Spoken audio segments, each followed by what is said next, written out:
Nous sommes très heureux à la Fondation BM Sevinc d'être associés à cet événement qui est le fruit d'un partenariat triangulaire entre l'Institut français du Maroc, le ministère de l'Éducation nationale bien entendu, et la Fondation. Le numérique éducatif, le thème qui a été choisi pour ce séminaire est dans quelle mesure il représente un appui pour l'enseignement bilingue francophone.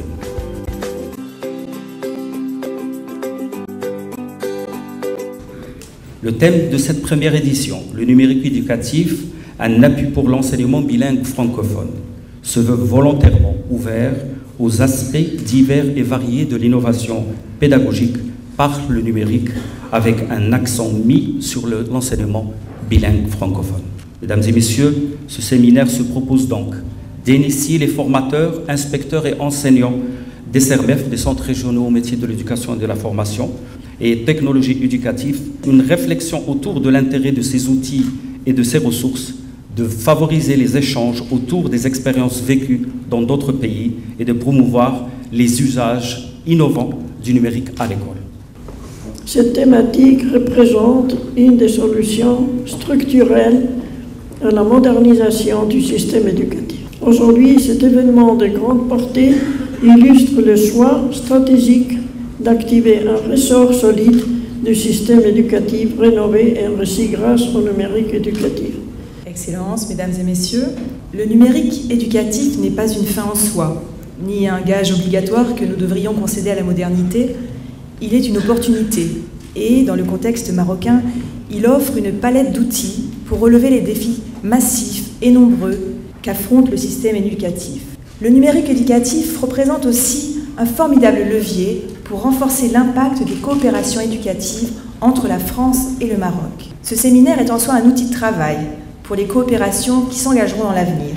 Il va permettre en effet de présenter des outils éducatifs très concrets, ce qui permettra d'engager une réflexion sur le réinvestissement possible dans la classe, au Maroc, au plus près du terrain. Excellences, Mesdames, Messieurs, je suis en effet très heureux d'être parmi vous aujourd'hui pour représenter le ministère français de l'Europe et des Affaires étrangères. Vous avez sûrement observé que même des enceintes plus économiques, telles que le G7, s'emparent aujourd'hui des questions éducatives. Donc c'est une véritable opportunité pour nous de voir un investissement massif dans ce domaine.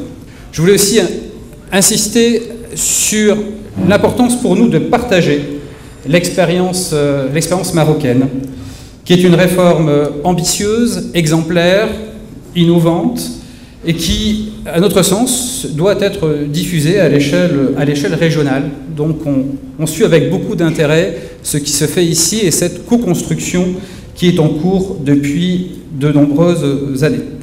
Alors effectivement, je vais vous parler de la transformation des pratiques éducatives avec le numérique. Et nous, acteurs pédagogiques, qu'est-ce qu'on devient? Alors on n'arrête pas de nous dire qu'il faut innover, qu'il faut utiliser des robots, la réalité virtuelle, qu'il faut utiliser plein de choses. Mais est-ce qu'on est toujours capable de le faire? J'ai observé à travers les entretiens qu'effectivement, il y a un changement progressif, et j'appellerais ça multiple, chez l'enseignant. Il y a déjà une transformation professionnelle de l'enseignant. Il évolue. Alors que ce soit au niveau des compétences, aujourd'hui on nous demande d'être plus compétent en technique, de savoir utiliser un téléphone portable de manière pédagogique, d'utiliser la réalité virtuelle, de faire plein de choses.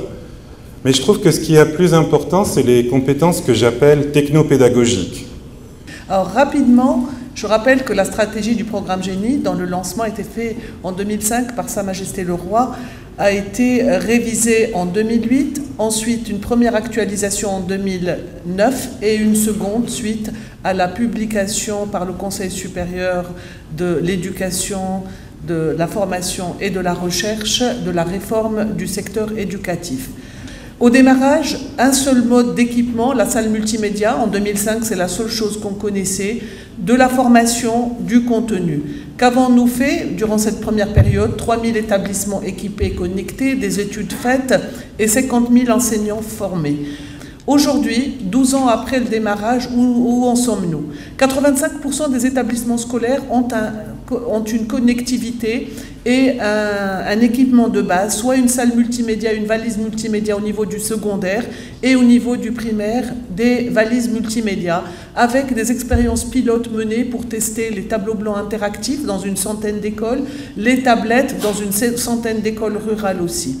En matière de formation, et depuis 12 ans, nous avons assuré de la formation en présentiel, en cascade, avec une perte en qualité, vous le savez, mais nous sommes un corps très important, 300 000 cadres, dont 250 000 enseignants, avec des modules rédigés et élaborés par l'Éducation nationale selon les standards de compétences de l'UNESCO, en arabe et en français, avec aussi un démarrage depuis 2013 d'une formation certificative aux outils bureautiques, mais aussi à l'introduction pédagogique du numérique, 120 000 ressources certifiées aux outils bureautiques, qui aujourd'hui sont capables de gérer leur boîte mail, la connectivité avec leur administration, de l'école jusqu'à l'administration centrale à travers le système Massal.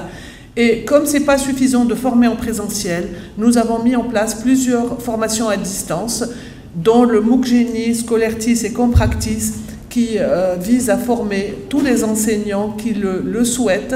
Il y a des plateformes qui sont accompagnées par des tuteurs et d'autres qui sont libres. Alors aujourd'hui, la question que se pose le ministère, qu'il s'est posée, c'est comment s'y prendre pour que le numérique soit au service de ce système éducatif. Comment créer l'école dans l'ère numérique? Comment atteindre les objectifs que la société s'est fixés en matière de développement économique à travers l'école? Pour le cadrage du ministère de l'Éducation nationale de ce séminaire et tous les systèmes éducatifs qui ont pu évoluer, ils ont mis en place des mécanismes qui permettent à ces curricula de pouvoir s'améliorer et s'accommoder avec les changements de temps, les changements au niveau des connaissances, de nos connaissances par rapport aux connaissances, mais aussi des pratiques pédagogiques. Donc un curriculum doit être une opération de dosage entre ces différentes composantes qui forment le citoyen universel de demain, qui intègre le local, le régional, le national et l'universel, bien sûr dans une alchimie dans laquelle il doit y avoir un goût. Sinon, le repas sera de mauvais goût, si les mélanges ne sont pas bien dosés. Quels sont les risques? Et je termine par ça. Ce dont a besoin l'école aujourd'hui, dont j'ai parlé, a besoin d'investissement. Aujourd'hui, soit qu'il va y avoir un investissement public pour réduire le gap entre ceux qui ont et ceux qui n'ont pas les moyens, soit que cette chance, cette opportunité, qui est l'opportunité de travailler avec le numérique, va se transformer en malédiction. C'est que les investissements publics dans l'intégration du numérique n'est pas un luxe aujourd'hui, c'est une question primordiale pour réduire le fossé entre ceux qui sont suréquipés aujourd'hui, qui sont surinformatisés aujourd'hui, et ceux qui ne le sont pas, ceux qui profitent davantage du numérique et ceux qui n'en profitent pas. Et pour construire une école d'équité, nous avons besoin d'investissements publics, de coopération, de collaboration avec bailleurs de fonds, avec organismes publics, nationaux, fondations, pour pouvoir élaborer tous les outils dont ont besoin nos élèves et nos enseignants. Je vous remercie de votre attention.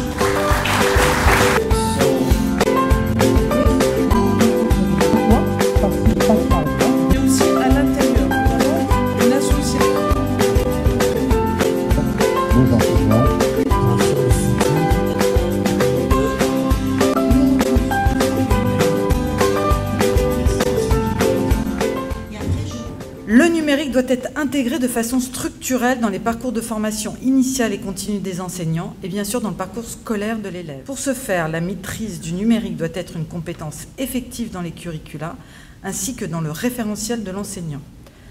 Le numérique favorise la pédagogie par projet, par le jeu, qui développe des points forts comme le travail en interdisciplinarité, l'intelligence collective, l'échange, l'écoute, les collaborations. Et donc un esprit ouvert et polycompétent, adaptable à de multiples situations, ce qui ramène à notre rôle d'éducateur pour accompagner le citoyen d'aujourd'hui et de demain. Donc, je vais donner lecture des principales recommandations. La première table ronde a abordé 3 axes principaux: le développement d'expertise, de ressources et de modèles pédagogiques, la mise à disposition des ressources pour un usage dans les classes, une réflexion autour des pratiques avec le numérique. Le cadrage du MEN, qui a été fait par M. Chafiri et moi-même, est revenu sur les réalisations du programme Génie, mais aussi sur le lien à effectuer avec les curricula, notamment dans la stratégie 2030, en vue d'intégrer dans le processus curriculaire le numérique. L'atelier 1, qui a concerné le dispositif à distance DNL Tech, a recommandé de travailler sur le socle DNL et de recenser les outils conçus en vue de les partager sur la plateforme, de travailler pour la partie tech en collaboration avec les enseignants du français dans le cadre de l'interdisciplinarité. Les ateliers 2 et 4 sont revenus sur la réforme des curricula en recommandant de mettre à niveau régulièrement les compétences des enseignants en numérique, de favoriser un niveau de maîtrise du français pour les enseignants DNL et de favoriser la multimodalité dans les séquences pédagogiques, d'intégrer le numérique dans le processus curriculaire, d'assurer la formation relative à l'élaboration de scénarios pédagogiques intégrant le numérique.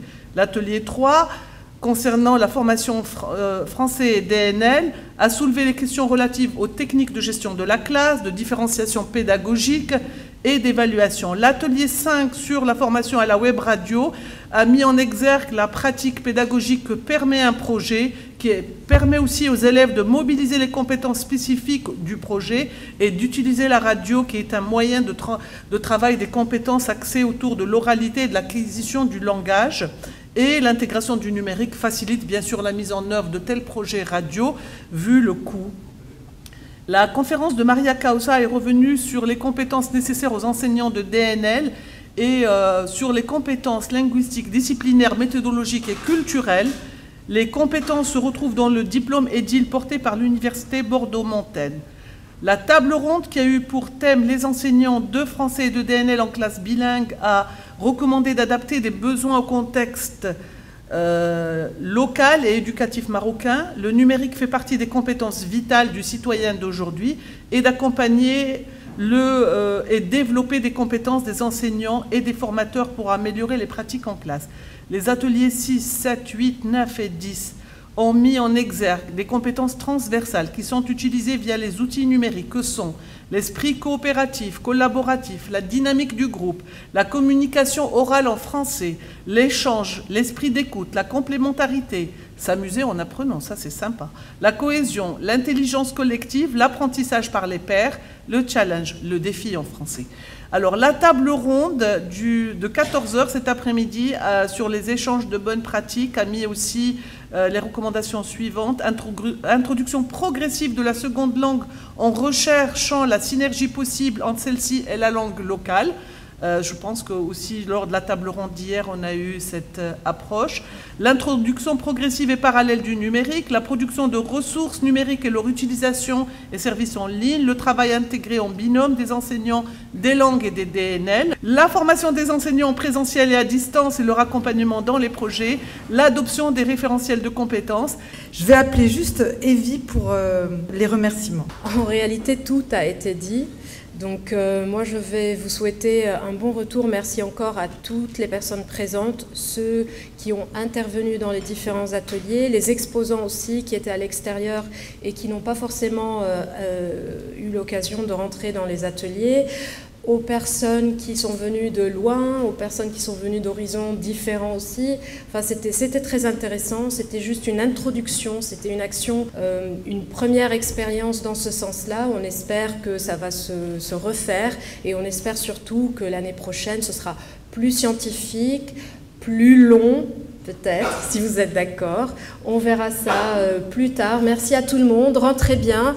Et à la prochaine, peut-être, pourquoi pas. Merci à Ilham aussi, qui nous a beaucoup soutenus quand même et qui a travaillé. Merci. Franchement, je ne peux pas remercier tout le monde. J'ai peur d'oublier quelqu'un.